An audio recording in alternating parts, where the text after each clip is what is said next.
Hey Jen. Hi. How are you? I'm good. How are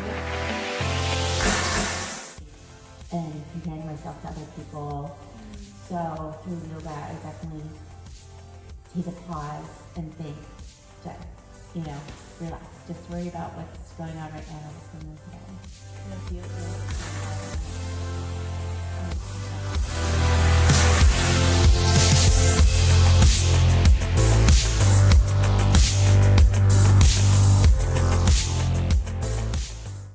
Hey Jen. Hi.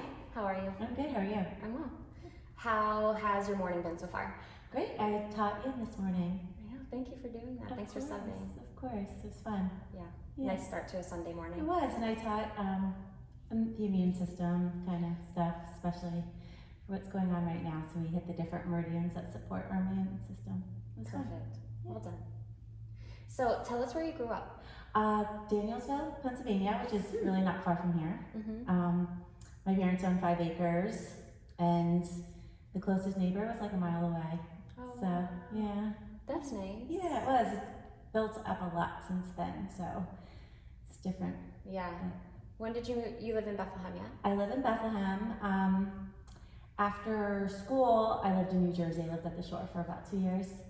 Yeah, and then I found a job there, and I lived there for 2 years, and then once the job opened up here, this is my home, so I came back to the Valley, and I've been working at the hospital since.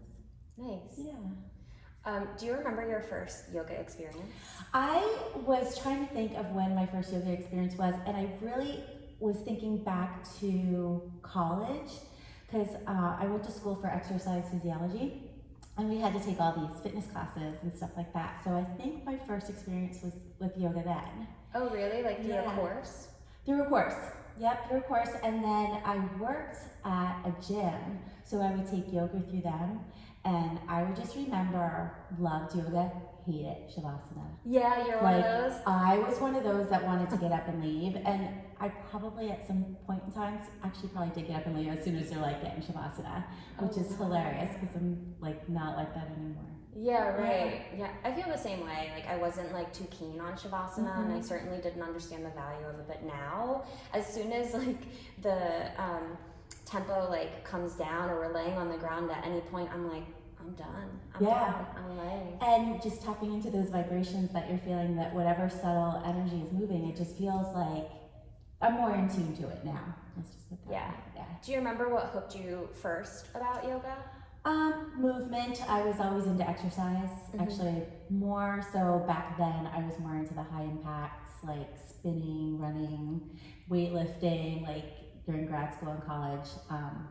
I mainly did that. So it wasn't until I got a little bit older that I started to appreciate yoga. And then when did you have that inkling that you just needed to teach? Well, funny story. I actually never really had that inkling. Oh yeah. But so about 10 years ago, I started on a new path. I started taking karate as an adult. Oh, cool. And I was doing karate. I don't even think I did it for a full year. And I loved it. It was awesome. It was just high impact, like, you know. I fell, broke both my wrists at the same time. Oh my God. Yeah, same time. I actually have hardware in my arm, so I have a plate, 2 screws, I have scars. Oh my gosh. So that's what kind of led me to yoga teacher training. So I broke both my arms. I was out of commission for a good 5 weeks or so, had surgery, went back to work. They cleared me to go back to karate, went back to karate, got hit exactly where my screw was, and it re-broke my arm. No. Yes. So out of commission for another 5 weeks. Basically, my manager at my Lehigh Valley Hospital job told me no more karate. No more karate. So somehow I landed at the yoga loft and teacher training. It kind of got there very serendipitously. How though? Because like conventional yoga, there are a lot of like planks, weight bearing through the wrists. How does that work? And that, I wanted to strengthen my wrists. I wanted to do that, and honestly, I have no residual problems. I might know when it's gonna rain, like I can feel it. Yeah. But no, that was part of the reason why I wanted to go back to yoga, because it was low impact and it did concentrate a lot on the strengthening of the arms and the wrists and stuff like that. So I do attribute yoga a lot to. It served you therapeutically. Absolutely. And then me being me, I can't just do into something. I have to be fully educated about it. Yeah. So I was like, well, I'm just going to go to teacher training, not even thinking about wanting to teach, just more educational purposes for myself. And it was one of the best experiences of my life. So that's awesome. Yeah. Did you go right into your 300 I at the did. loft as well? I did. I loved it so much, and I wanted to learn so much more that I just kind of kept going. So I didn't really teach too much after my 200. And then once I was in my 300, I started to push myself to teach a little bit more, because it was really truly out of my comfort zone. Not something I thought I wanted to do, but the universe just kept pushing me in that direction. So I don't know how that happened. I did. So yeah. I'm so glad you're a teacher. You're such a fantastic teacher. Oh my God, so I'm thank glad you that so universe gave you that message.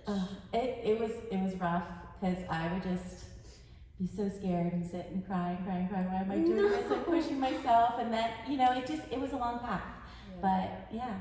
And you're more comfortable now. I am more comfortable. Like, I think being back here in the studio, in the environment, makes me comfortable. Yeah. Like, and teaching outside was I was still out of my comfort zone. But the minute I got back here, in here, I was like, yep, this is where I need to be. And our guests love you so much, so you have to feel that love and comfort and support. They did. I couldn't believe it when I started coming back. I was talking to some of my students, and it is quite amazing, and I'm so grateful. So what's the message that you hope to deliver through your teaching? Right now, I am like more anatomy kind of based, educated as far as safety and making sure that we are using the muscles in an appropriate way to strengthen them, so that we can be a little bit stronger and more efficient at doing what we do every day. That is kind of like my background, the anatomy part of it. Slowly going into the philosophy, which I love to learn about, but I'm not 100% there at teaching. Well, you also have such personal experience with the therapeutic component of yoga yourself, so I'm sure you're passionate about sharing that. I am, yeah. What's your closest circle like? My closest circle, being outside, being active, being on the water, spending a lot of time at Lake Nakamixin, either my kayak or my paddleboard. We started a book club together. You did? So yeah, we started out with maybe like 10 people, and we're up to 20 people. Oh my gosh. In this book club. So love to read. My friends and I all love to read, and we love to talk about the books and just get together. And favorite genre? Actually, one of our book club members is an English teacher, so every fourth book she picks a historical classic. So I actually really been enjoying those books. Oh wow. Yeah, because it's kind of fun. We read that 1894 or 1984? 1984, and that was like completely mind-blowing. Especially right now. Yeah, so I like reading those books. Oh, that's so and it's so, again, it's not something I would pick on my own. So you're exposed to something different. Yeah. Have you been meeting through Zoom? We met through Zoom one time, and then we kind of took a little sabbatical. So our first meeting is going to be next week, and we're sitting outside. We have our social distancing. There's only a couple people coming, so yeah, it'll be fun to see everybody. Nice. Yeah. Now, back to messaging through teaching. What messages through your teaching do you feel like you are trying to hear yourself? Being present always, not thinking about the past or worrying so much about the future, because I think that's where a lot of emotions come up, is like always worrying about where I need to be and comparing myself to other people. So through yoga, I definitely take a pause and think, Jen, relax, just worry about what's going on right now, what's going on today. Yeah, I love that. I think we're at the Wildcard question. Cool. So, oh no, actually, what are you currently teaching? What classes and when? My classes, I am teaching the 6 o'clock a.m. classes on Mondays and Fridays. It's mixture of hatha, a little bit of flow, and yeah, when I can. Mm-hmm. Yeah. Mm-hmm. And so those 6 a.m. classes, I think people should know it's in studio, but also live stream, so they can literally roll out of bed and do jammies. And I do. It's great. That's fantastic. Yeah. Okay, so now we're at Wildcard. Okay. Go ahead and point to one, and I'll open it. And the pink one? The pink one. Talking to me. Okie dokie. Let's see if I can open it. That's always a fun challenge. Okay. What crypto creature do you believe might be real? Crypto creature.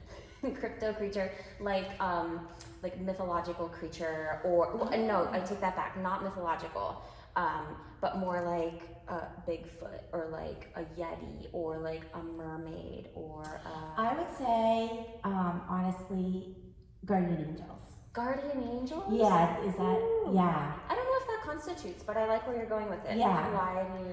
What makes you believe that? During this whole COVID experience, I kind of started on this little bit more of meditative spiritual path, and I've learned a little bit about guardian angels and then calling them into my life, and so I like that. I don't know. You feel the presence of.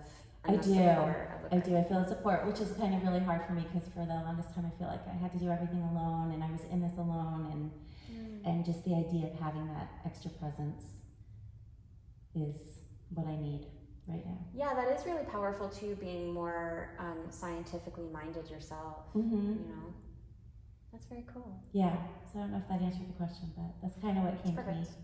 Great. Anything else you want to share with the people? No. Do you want them to find you on any social media?